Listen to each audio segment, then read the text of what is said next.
Hello students, a very warm welcome to the YouTube channel of analyst IAS. तो हमारा आज का topic discussion के लिए है वो साइक्लोन बिरपा जॉय है जो अरेबियन सी में बन रहा है। So here is the image of it. We'll see why news what is this cyclone Biparjoy, कैसे इसकी नेमिंग हुई है, what are the factors which have contributed for the formation of this cyclone in the Arabian सी।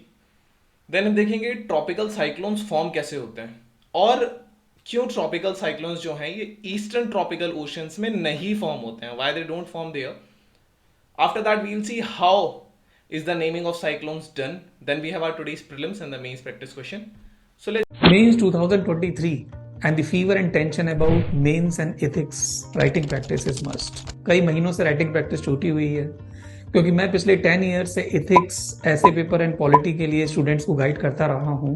तो इस बार एक ऐसी test series जो उन लोगों के साथ में डिजाइन हुई है जो वास्तव में एवेलुएटर की तरह कमीशंस में काम किए हैं, उनके बेस पे मार्क्स मिलते हैं बच्चों को, वो आप तक पहुंचेंगे, न कि वो लोग जिन्होंने केवल मेंस या इंटरव्यू लिखा हुआ है और वो आपको गाइड करते हैं। तो गाइज हम बहुत सारे लोगों को हेल्प नहीं कर पाएंगे, मैक्सिमम 50। तो जल्दी से आप इसमें एडमिशन लें, इस दिए हुए व्हाट्सएप नंबर पर आप कॉल करें और आपको पूरा का पूरा गाइड किया जाएगा। एक वीडियो मैंने और रियलिटीज बिहाइंड टेस्ट सीरीज बनाई थी, उसे आप जरूर देखें, और एक डिटेल वीडियो भी टेस्ट सीरीज के बारे में कि कितने टेस्ट होंगे, किस किस डेट को कंडक्ट होगा, मैं 1 या 2 दिन में उस वीडियो को लेकर आऊंगा। Till then see you guys, जय हिंद। start. Why news? So recently cyclone Birpa Joy जो अरेबियन सी में है, it has strengthened into a very severe cyclone. Presently इसकी पोजीशन अगर देखी जाए तो ये गोवा से 850 किलोमीटर अप्रॉक्स दूर है। Then cyclone is projected to track northwards and there are chances कि ये जो इसका जो मूवमेंट हो that would be towards the Oman. Now what is this cyclone? So ये गोवा से 850 किलोमीटर वेस्ट में है एंड मुंबई से अगर देखा जाए तो ये 900 किलोमीटर साउथ वेस्ट है। देन साइक्लोन जो है it is predicted to gain strength over next coming days and moreover ये एक सीवियर साइक्लोन में जा सकता है या बन सकता है up to June 13। It would result in squally weather with wind speed would be around 35 to 45 km per hour along the coastlines of the Karnataka, Goa and Maharashtra. IMD ने अभी भी कोई मेजर इम्पैक्ट प्रेडिक्ट नहीं किया है countries में जो adjoining Arabian सी के हैं, जैसे Oman, Iran, Pakistan and India, इनके लिए कोई खास इम्पैक्ट इसमें नहीं बताया गया है। सो there are other names for cyclones as well. For example, in this region it is known as the typhoon. In this region near the Arabian Sea and the Indian Ocean region it is known as cyclone. Here near the this ocean, Atlantic Ocean and Pacific, you can see it is known as the hurricane. It is also known as willy wheels. So what are the factors which contributed to the formation of the cyclone? So first of all, warm conditions in the Arabian Sea, and along with there is a weak monsoon onset, and there is one more thing which is Madden-Julian oscillation. We'll see what is this oscillation. So these conditions are in the Indian Ocean and these are contributing to the development of this cyclone. However, these some of these factors ये भी suggest करते हैं कि जो monsoon onset है it may not follow the typical pattern and it will meet all the established criteria despite the El Nino effect. Instead, isolated rainfall along the west coast strip without significant penetration inland, कुछ खास इसका penetration नहीं होगा, और widespread precipitation भी इसमें expected है. This MGO phenomena, it involves eastwards movement of the areas with intensified or weakened tropical rainfall. Predominantly ये Indian and Pacific Ocean में observe किया जाता है. So what is this Madden-Julian oscillation? Here is an image, we'll see it out it later. So ये एक rain clouds का moving bed है जो एक साथ मूव करते हैं एंड इसका जो स्पैन अगर देखा जाए so it is 12,000 to 20,000 kilometre approx the tropical oceans. It can be defined, अगर इसको डिफाइन किया जाए so it is the eastward moving of the pulse of clouds, rainfall, winds and pressure near the equator, and typically ये हर 30 to 60 days में रिअकर करता है. According to the recent study, this Madden-Julian oscillation ये अपनी journey में Indonesia के Indo Pacific के surface water से इंटरैक्ट करता है एंड जो कि largest pool of warm water है ग्लोब पर इस एरिया में, इसी की वजह से इसकी जो लाइफ साइकिल है वो इफेक्ट हो जाती है, जल्दी ही खत्म हो सकता है. So here is the Madden Julian oscillation. So here is the upward, here you can see this is around the Indian ocean. So ये यहाँ से it will move towards eastwards. So here it will interact with this Indonesia, Indo Pacific. So ये ज़्यादा warm होता है. So these are some conditions of the Madden-Julian oscillation. So this is the whole oscillation. It will rise here, it will settle down here, then again this is the oscillation.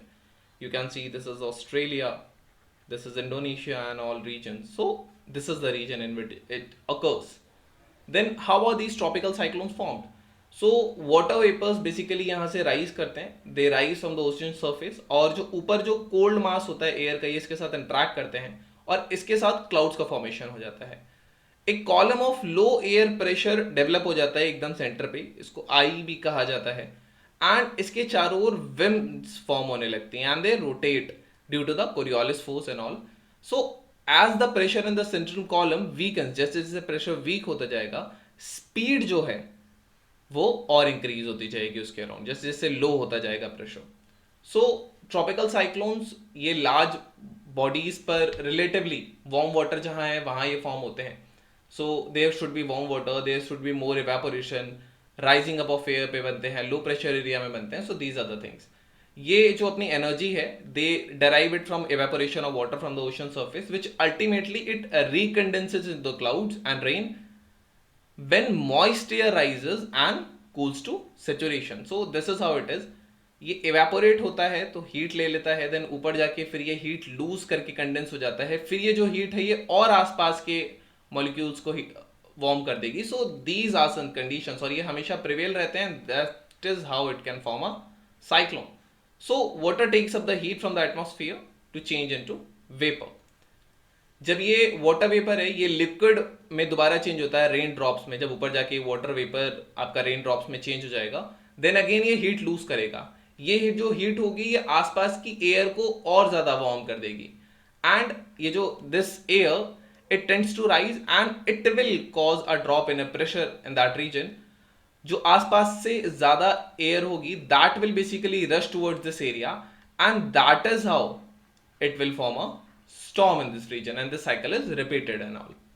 So why do tropical cyclones, they don't form in the eastern tropical ocean? So this is the eastern tropical Pacific region, but we will see things about it.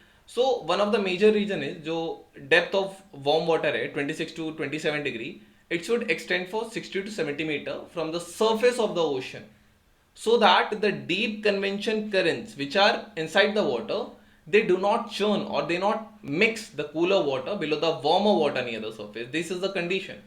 Above condition only occurs in the western tropical oceans, क्योंकि warm ocean currents वहाँ पे मिल जाते हैं that flow from east towards west and ये एक thick layer बनाते हैं water का जिसका टेम्परेचर 27 डिग्री से ग्रेटर रहता है. तो कंसिस्टेंटली वार्म रहता है इस वेस्टर्न ट्रॉपिक ओशंस में और ये इनफ मॉइस्चर दे सकता है स्टॉर्म को बनने के लिए. लेकिन जो कोल्ड करंट्स हैं ये सरफेस टेम्परेचर को लो कर देते हैं. If you will see in this region, so यहाँ you will see the California current यहाँ से जाता है, that is a cold current.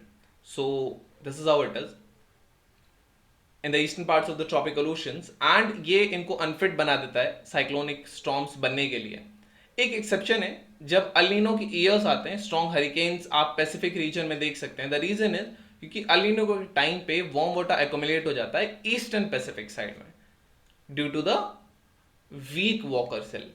So naming कैसे की जाती है, how is the naming of these cyclones done? So we'll see. Origin of cyclone, अगर हम बिरपा जॉय की बात करें, सो बिरपा जॉय बांग्लादेश ने सजेस्ट किया है और इसका जो मतलब होता है दैट इज डिजास्टर और calamity in the Bengali.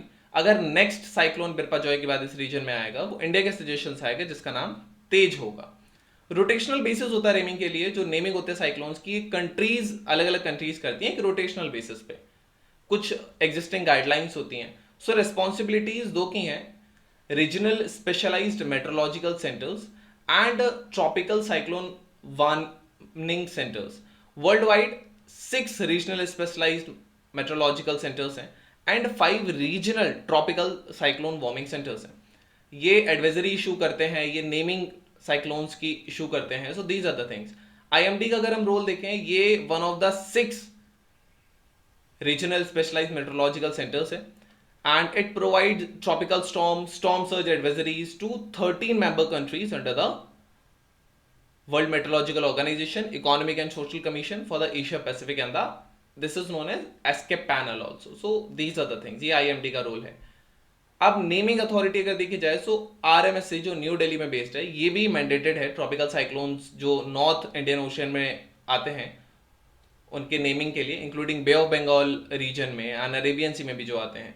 Guidelines अगर हम नेमिंग के देखेंगे तो नेमिंग कुछ ऐसी होनी चाहिए जो न्यूट्रल टू पॉलिटिक्स हो, किसी के रिलीजियस बिलीफ को वो हार्म ना करे, ऐसे कुछ नाम ना हो जो लोगों को ऑकवर्ड फील कराए, उनके कल्चर को हार्म ना करे, जेंडर स्पेसिफिक ना हो, ऑफेंसिव या क्रूअल नेम्स ना हो. मोरओवर वन थिंग कि नेम छोटा होना चाहिए और इजी टू प्रोनाउंस होना चाहिए. Now we have our today's prelims practice question. Consider the following statements regarding the cyclone. Statement first, a tropical cyclone can develop on the seas as well as on the land. Tropical cyclones have much more intense rainfall than the temperate cyclones. Which of the above statements are correct? You can type the answer in the comment section. They'll let you know if it's correct or not. We have our mains practice question. What do you understand by the tropical cyclones? Explain how tropical cyclones are different from the temperate cyclones. You can write it in the 250 words and you can send it to our mail. I'll check and tell. So this was all about today's video session. Hope you understood it. Thank you. Have a nice day and stay tuned with the Analyst IAS for your bit.